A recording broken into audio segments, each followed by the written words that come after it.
The death of a loved one, a relative, a friend, and all the consequences of sin, there's hope for resurrection and restoration. Condolences. Bannatufiiriddwa abantu abawerako naddala mu budde buno obwaki mu budde buno obwa COVID. Tusiriikiremu abantu abo bonna abafudde ku mitendera gyonna mu Uganda ne mu nsi yonna. Tubakwase Mukama abawe ekiwumulo eky'emirembe. Kati bannanga obulwadde gye buli. Era wano nga Bishop Lwanga wawadde atugamba nti kweyambise ebyo bye bategeeza SOPs, ate n'okugema kutuuse. Era Archbishop nga wagambye bw'oba otidde okugemebwa togendayo. Okay? Abamu bakyakutidde. Era nsaba gavumenti efulumyewo okunnyonnyola abantu ku rediyo ne mu mpapula z'amawulire okutyoka okuggwewo ate n'okumanyira ddala kiki kye tufuna. Obuzibu bwe tulina ku mulembe gwaffe guno, social media zifulumya bingi ebikyamu n'ebiki n'ebituufu. Kaakati gavumenti tugisaba tuwe platform ng'esobola okunnyonnyola bulungi ebikwata ku nsonga eno, ate abantu bonna abasoboka era abasobola wabula waliwo bebaga nti gwe olina kino nakino togendayo. Nakyo kirungi okumanya ate tulabe ekiddako. We are also deeply saddened by the passing away of a true Pan-African leader, the late Joseph Pombe Magufuli, the former president of Tanzania. We mourn with our Tanzanian brothers and sisters at this very time. The Bible reminds us in the book of Revelation, chapter 14, verse 13. Then I heard a voice from heaven say, "Write this, blessed are the dead who die in the Lord from now on. Yes, says the Spirit, they will rest from their labor, for their deeds will follow them. The good works the late Joseph Pombe Magufuli did for Tanzania and our region will not be forgotten. May he so rest in eternal peace." In the same vein, we congratulate Her Excellency Samia Suluhu upon her installation as the President of Tanzania. The smooth transition of power at such a difficult time is a great lesson to all of us. We wish her a fruitful term in office. Peace and security. As members of the Uganda Christian Council, and aim is to work towards greater mutual understanding and unity of purpose. We are greatly concerned with matters of peace and consensus building, conflict transformation, mediation and negotiation, democracy and good governance, economic, gender and social rights, health and education, capacity building for other civil society organizations, the advocacy and communication. Ebizibu byonna ebigenda maaso omukulu abyogeddeko bulungi mu njigiriza ye, kye tusaba nga abakulembeze b'eddiini kwe kulaba nti Katonda yatutonda kukola birungi, kwagalana, kuuma bulamu buno. Abantu tukubira omulanga abo bonna bakola ebive, obutemu obususse, obulyake, obubbi, okuwayiriza, byonna ebyo byonna bye tumanye bigenda mu maaso. Ffenna tuzuukire Mukama waffe Yesu Kristo nga tukola ebirungi, nga tujjukira amakulu g'omusalaba. Yesu oyo yafa n'azuukira atukuze ebirowoozo byaffe, atukuze emitima gyaffe, ate wamma atukuze n'emirimu gyaffe. So as shepherds and senior citizens in this country, we are deeply concerned about the actions of some security forces in relation the ongoing disappearances of some of our people, especially the youth. This is brewing anger, division, fear, and anxiety within the population. It totally contravenes the human rights frameworks to which we are signatory as a country. We are troubled that a disregard of these God-given rights and freedoms shall weaken our social fiber of harmony, social cohesion, and responsive leadership. We also note with concern the ungodly actions of some Ugandans who have been killing innocent people.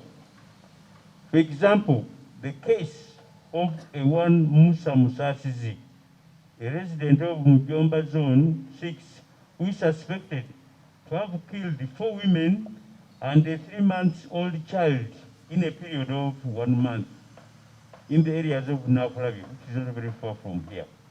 We have also had reports of mysterious killings in the Acholi region.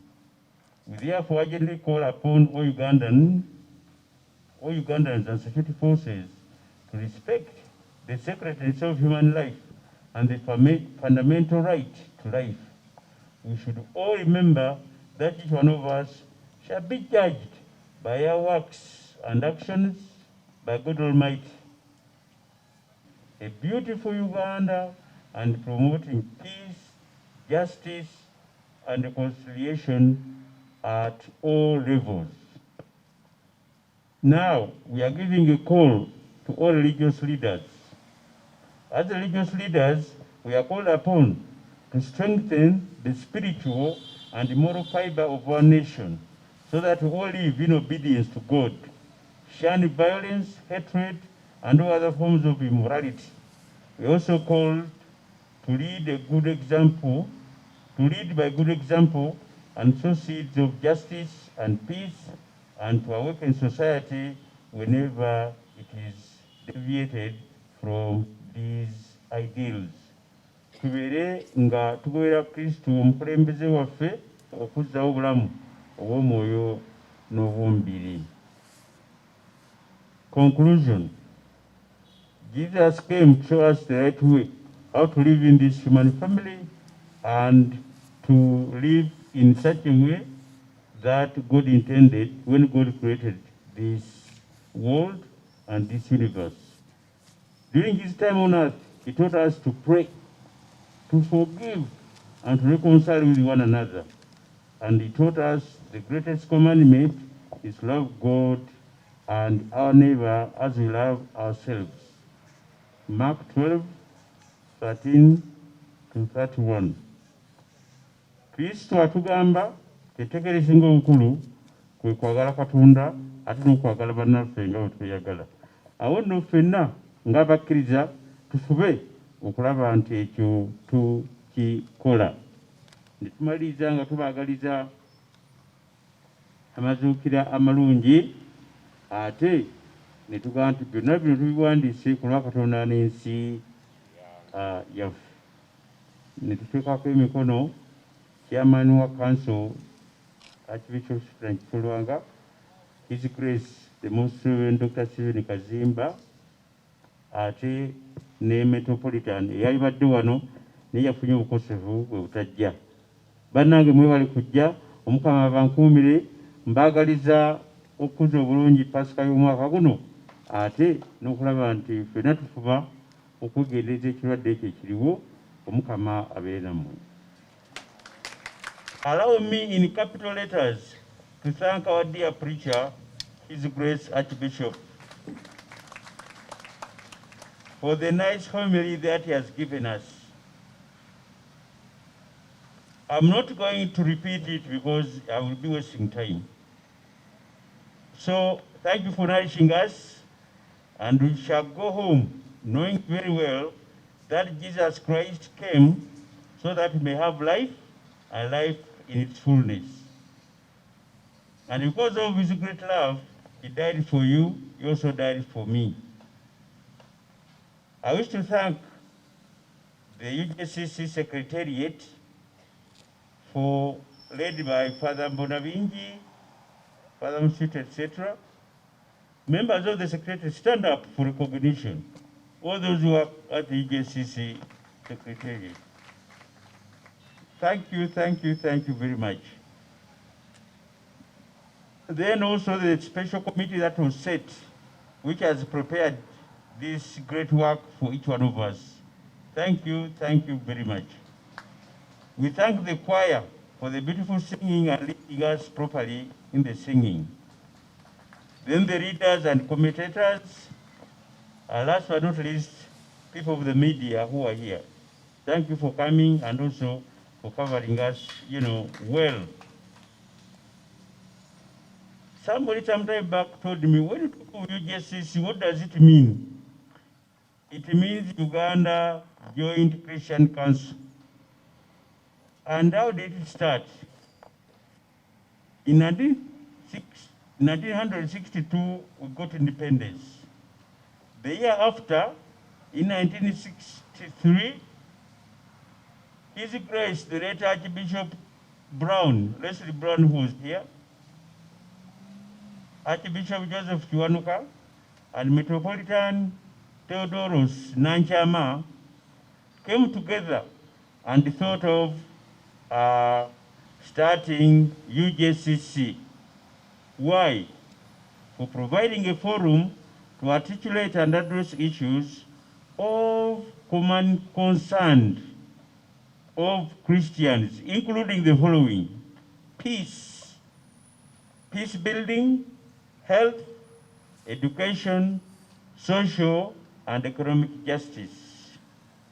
So the Uganda Joint Christian Council is an ecumenical organization that was established in 1963 to provide a platform for its members to work towards greater mutual understanding and unity of purpose, and to provide a forum to articulate and address issues of concern, commonly concerned, including peace building, health, education, social and economic justice.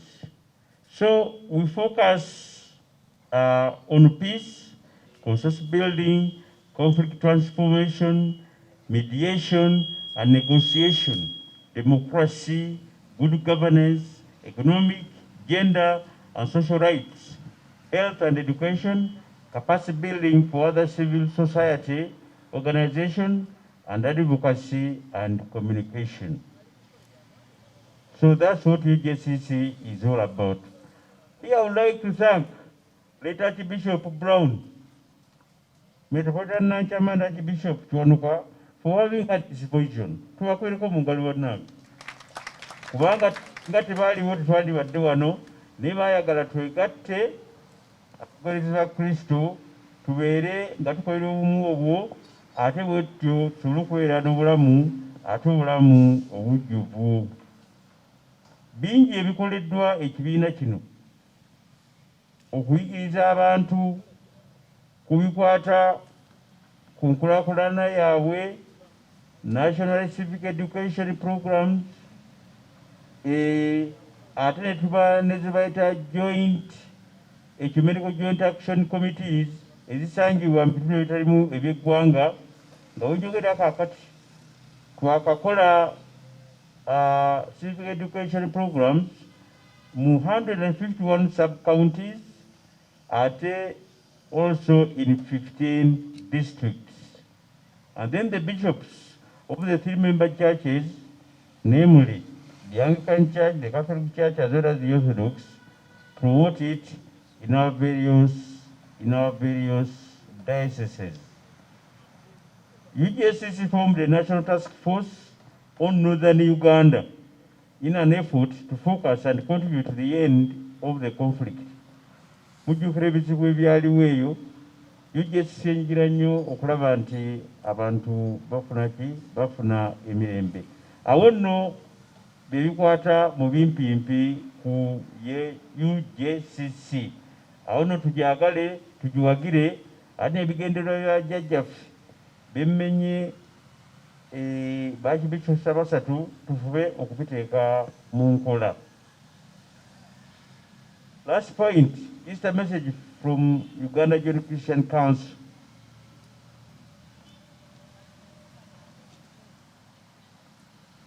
tubaagaliza okutuuka ku mazuukira g'omwaka guno ate n'okubaagaliza emikisa gya Katonda.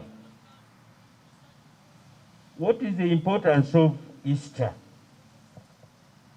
Archbishop Kizito atutegeezezza every year we Christians celebrate with joy and hope the greatest event of our Christian faith, namely the resurrection of our Lord Jesus Christ. Bannange emanyi gaffe ng'Abakristu, senga Yesu yakola byonna bye yakola n'alemera mu ntaana, twalibadde wano kaakati tetwandibadde. Naye olw'okuba teyasigala mu ntaana, okuzuukira kwe bannange kutuwa amaanyi ne kutuwa n'essuubi. Kyova olaba nti bwe tufiirwa tusigala tulina essuubi nti otazikiridde n'ajja kukola ki? Ajja kudda. Pawulo omutume mu bbaluwa embeera gye yawandiikira Abakolinti, chapter 15 verse 14, he says the following: If Christ has not been raised, then our preaching is in vain. Senga Kristo yazuukira n'asigala mu ntaana, okukkiriza kwaffe tekwalibadde na nsa, era n'okukkiriza kwaffe tekwalibadde muna makulu. N'olw'okuba nti yazuukira, amaanyi ago ag'okuzuukira kwe naffe kwe kyatambulira kaakati. So Easter gives us a hope of restoration and is the basis of our faith in God's mighty power to bring to life what has been snatched by the devil.